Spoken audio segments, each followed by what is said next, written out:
Okay, first things first, let's take a look at his off-spawn. As you can see here, he's landing up on this little shack mountain, especially in a solo Cash Cup finals. You basically need to have somewhere on con all of the games. Doesn't matter how shambles it is, as you can see, it's not really the best spot.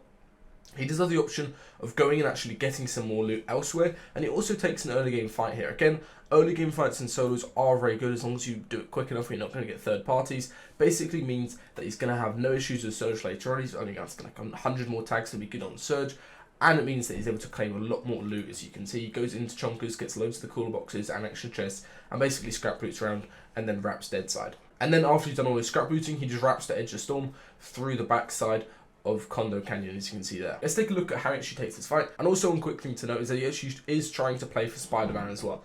A lot of people ask me, is Spider-Man still worth it if only 10 charges? And yes, it is. It will win you a Cash Cup. Cam used it when he won the Cash Cup when I was coaching him, and TaySon used it here as well in his games. Alright, let's go ahead and take a look at how he takes this early game fight. One key thing you're going to see here is he's always very aware of third parties, especially in the solo finals. It is very likely to get third party. There's people everywhere, the games are really stacked, so he's very aware of that as he begins the fight. But let's see how he opens it. First thing he does is actually just get the audio cue that the guy's near him on the zipline, and he immediately stops making noise and picks up the SMG. Obviously the SMG is way better for fighting. And he tries to play for a beam or for some kind of tag. He knows this guy's going to be running around and trying to get loot, so he does the intentional play of just crouching so he doesn't pop up on visual audio or making the audio himself, and he gets a free little bit of damage right there, as you can see. Tries to grief for the zipline, but doesn't commit straight into the box away. As you can see here, he ends up going up and scouting around, and he's always just checking and visualizing for third parties. He doesn't want anyone else to come to third party's fight, especially the builds he has. He probably ends up having to disengage, so he's very aware of the third parties while trying to pressure this guy from above. Gets a little more damage at this point, and as you can see there, the guy actually auto-swapped his mats, which basically lets TaySon know that he's running low on mats. He's out of brick, there's not really that much metal in this area, so he's going to be only on wood. And TaySon realizes this, and he's just going to play the mat game versus the guy. A couple bits of damage in, realizes he's got no mats, and from here on out, he's just playing safe right-hand peaks, as you can see. Really safe right-hand peaks, and his final edit is very nice. It's not take any damage. Again, now he's going to be stacked on Surge, and he also kind of has this area claimed now when there's going to be less people in his area, so he can go and do all the extra looting that we talked about earlier, where he's going to go get all of that backside chonkers loot and rotate into Condo as well. Another thing that TaySon does is try to go and get all these Lambos from chonkers every game. That basically means that he's going to have really easy mobility for the entirety of the early mid games, and that's why he's sending Spider-Man charges. And also means that you can get sent to third or boost to send to third. And oftentimes you can actually end up saving this car if you box out well and using it for fifth zone rotates as well. It is one of those broken mobility items, just having one of these cars, or just having a car in general is very good as well. How he keeps his car safe is basically playing edge second. As you can see here, he's already got a surge, so he just sort of plays edge, dead side second. Then he's going to wait for a minute and see where third zone pops, and as you can see here, he's going to get a really good spot on third zone with the boost. Gets the whole way up this hill, boost up here a little bit, claims this really high hill, not sure when no one's up here. Builds a little bit of extra wood, and then he makes his car safe as well, so he can save it in case fourth zone pulls over towards the west. And now he's in a really good spot. He's also got an MK for surge tags as well, which is very nice. Also, one thing TaySon is like literally prolific for is he spends so much time refarming where possible.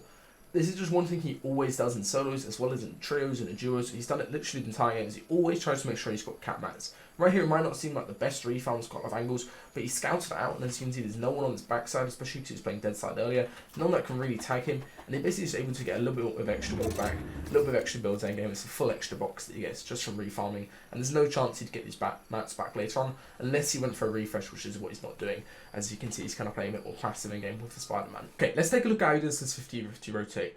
As you can see here, he's got everything that he needs to win this game, and so many people just try to overcomplicate this. They try to do some kind of crazy rotate, they try to use the car. Instead, TaySon just realizes, okay, I've got really good mats, I've got Spider-Man as well, I've got good heals. I just want to make it into the end game with pretty much everything I've got now. Don't want to take any unnecessary risks, so let's see how he plays out this rotate. First of all, just scouts it, make sure everything's looking good from that left-hand side, realizes there's a lot of people around him, it's going to be somewhat challenging to do. And then he goes at the correct time. So as zone closes, he's going to edit his wall. Pretty much everyone on the backside is panning, and that's where the attention is getting drawn to. So he Spider-Man's completely for free. Uses 3 charges, as you can see here. Swaps to metal while mid-air. Then he actually wastes a lot of mats. This isn't actually a big deal. He wastes a few builds on this one box and getting up.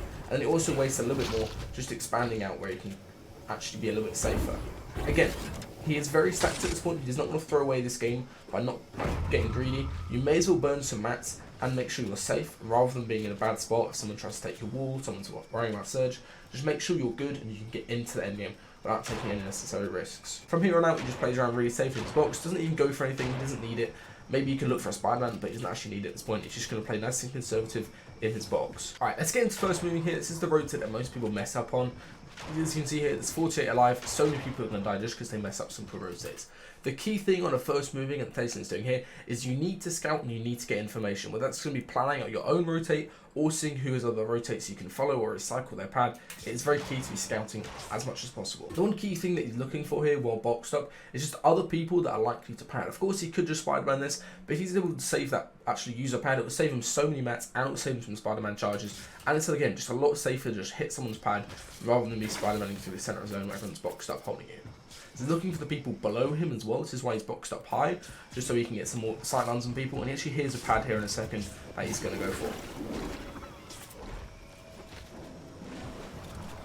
Scouts out exactly where it is. One key thing that TaySon does compared to this other guy is he actually spends the time, he knows he's got splashes, is he's going to actually try to hit it a little bit later. He doesn't want to just be running as soon as someone's placed a pad. That's a big mistake people make, is they start running when they hear a pad. Make sure you actually get visual on it, you know exactly where it is, you know who placed it, and then go for it, especially if you have whites like he does here. Gets a little bit of surge on this guy, then he decides to go over, and one very key thing that he's doing that a lot of people don't do is building the entire way. He's covering his angles from above, he's covering the angles to the side, as you can see, making sure there's zero chance that he can get pumped in the back, he can get AR'd in the back, or he can get shot at all while he's going for that pad. Now he hits the pad, very good. Make sure that he doesn't land in two congested spots, doesn't land in someone's box. This is his last game, he needs to have a good game here to qualify, so he decides to land the whole way over on the left-hand side, and for the rest of his first moving rotate, he's just going to stick to left side and actually play very conservative.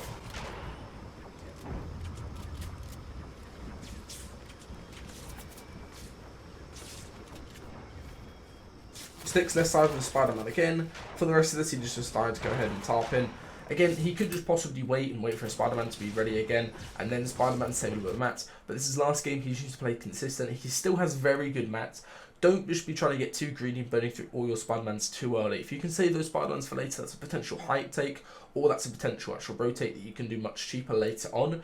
So burn through some mats where you have to. As you can see, he's able to get a little bit of refarm on these trees, and he also is able to get in a good spot where he can rotate to second moving as well. Now, second moving starts here. One thing that you actually notice straight away is he actually has two boxes already made. He's got this one box here that he could potentially be in. He's also got one box further forward where he was refarming that tree. This just allows him a couple extra seconds on backside zone. One very key thing, if you find yourself dying in a transition to next zone, let's say you make it first moving and then you die while it starts going to second moving, like a lot of people are going to do in this game, just try to make some extra space deeper into the zone so you've got a little bit more room to work around with. As you can see here, he's got 3 boxes that you can sort of play around with and figure out how he's going to rotate the zone with his Spider-Man. And even if you don't have a Spider-Man, it's very useful to have these extra boxes just so you can rotate into a good spot and spend the time scouting it out. Nice Spider-Man to get up here. Gets up to a very high layer, then boxes of metal, tarps forward 2 just to make sure he's in a 2x1, and he's just going to wait and play slow. One big mistake people make when it comes to Spider-Manning is using them over and over. You have to let Storm catch up with you quite a lot, and then use them again to make sure they're effective when they've only got 10 charges now. Okay, now for the rest of this, until he actually starts getting the kills, he's just going to play this very safe style where he isn't sitting in 2x1, he waits for Storm to catch up with him a little bit, then he's going to go ahead and use his Spider-Man and get towards the front side. Scouts out, Spider-Man's towards front side, gets onto a nice layer where he goes down a little bit here. 2x1, gonna wait, gonna look back or down below. Doesn't find anything, so he's gonna wait a second, wait for someone to catch up, scout out his rotate, Spider-Man forward, box up, make a 2x1, look below. It is just very simple stuff that he's doing here. He's gonna do it in a second as well. Very simple stuff. Whenever these endgames are being played out, just make sure you keep your max good, make sure you don't die, make sure you don't take too much damage. Just Spider-Man, box up, and make sure that you're in a good position going into the actual final moving zone or when you actually need to start fighting people. Again, Spider-Man, box up, make a 2x1, look below. It is very simple stuff that he's doing here, and it is one of the most consistent ways to actually find refreshes and stuff like that, just by looking below at the correct timing. Okay, so up to this point, TaySon has basically optimized this full game where he's going to have tried to save as many mats and as many heals as possible, and then he's used his Spider-Mans really effectively. So now in the end game, where it's coming down to that sort of crunch period, there's 12 people up, a lot of people are low HP. TaySon is the healthiest person in this lobby at this point. That means that he's going to have a massive advantage when it comes to actually getting a refresh, as long as he plays it correctly. So let's take a look how he gets his first crucial refresh. What is the easiest way to actually find a refresh or find someone to go for a refresh on? Just look for the sound of someone popping minis. As you can see here, he gets not somewhat fortunate, but this happens quite a lot, where someone boxes up next to him popping minis, and he immediately just gets into the box. There is a 0 chance he loses this angel as long as he hits a pump. And as you can see here, Kylie is literally 1 HP popping minis in a box. Whenever someone's popping minis, you know that means it's a free kill. So he hops straight in, gets the free kill, and immediately gets out of the box. Doesn't worry about faffing around with the minis, gets the Spider-Man. Just boxes up, then actually proceeds to get front side, makes his 2-1 and starts looking down again. The reason he's looking down at this point is because it's much easier to find a refresh when you're like one off low ground like this on someone low ground, because there's going to be other people backside low ground that are going to be fighting as well. As you can see here, he gets a nice wall take opportunity and potential refresh, how he's not actually able to claim the wall. So he starts looking out to this other side wall. It's a very nice shot here. And also a bit of piece control from him is he gets the extended wall forward on this guy, which allows him to get this kill in a second. Unfortunately it lags, but as you can see he actually gets the kill forward, plus another guy that jumped in the box from that extended wall forward. Now that TaySon's actually gone ahead and got those key refreshes, the one thing that he needs to do here is start thinking about win conditions. A win condition in this type of game, in my opinion, is pretty much just going to be height. It's the easiest way to win a game. Of course, you could sort of go low ground and fight everyone on low, and then just trying to get into a situation where you take someone 1v1 with the guy on height. However, the guy on height is going to be having a free ride if you drop down to low, and he's got a high chance to win that 1v1. So TaySon knows here, I need to go for height. He has an insane amount of mats, he still has very good heals, and he also has a Spider-Man that he can potentially use as well. So let's take a look at how he does it. First things first is he actually goes front side, as you can see here. He tarps for a second just to make sure he's good. Takes one scouting look at height, places an armored wall, and at that point the guy's sprayed through a whole SMG clip. He's placed the armored wall, so he's sort of safe to peek this, and he knows he's going to be up on height reloading. The key thing, the SMG obviously it reloads quite quickly, but also shoots quite quickly, so he gets this nice timing here where he looks up on height, catches the guy reloading, and gets a very free kill on the guy on height. Either way, this guy on height had literally 0 mats, and he was basically just playing backside of Storm. And at this point in the game, TaySon, height isn't really going for too many refreshes. It's quite unlikely that height is an insane amount of mats. So if you can look up consistently like this, and you're healthy and you've got good mats to PG him a little bit, you can normally take height, just like he did there. Also immediately goes for the mats straight away, knowing he's got a splash to play the whites afterwards, and gets into a good position here, where he's going to go for a very good 3-1v1 at the end. Kills the guy running around with no mats, 1v1 versus Teely, as you can see here. All he's going to do is just constantly pressure him. He knows he's got the Cypher mats, so he's going to burn through his mats as much as possible. Gets a small shield tag, as you can see there. Now he realises, okay, he's got no mats, he's running back in Storm, trying to play mid mist. All TaySon needs to do is drop down, try to get a nice timing shot, and from here on out he does exactly what he did in that first off spawn fight. He just plays very simple right hand peeks from the top of ramps, and actually catches him with a very nice underhand peek right there underneath the walls that he placed. Again, that whole endgame was very simple. A lot of the other games that TaySon were playing out, he's basically doing the exact same thing. However, at this sort of crunch period here, he didn't end up getting a kill, and he was the one like getting top 3 since he didn't get too many refreshes. But that one endgame he played, as soon as he gets those refreshes in the sort of 8th night zone, he immediately looks up a height, thinks about that win condition, takes height, and has a very free win, which guarantees him first place in the cash cup.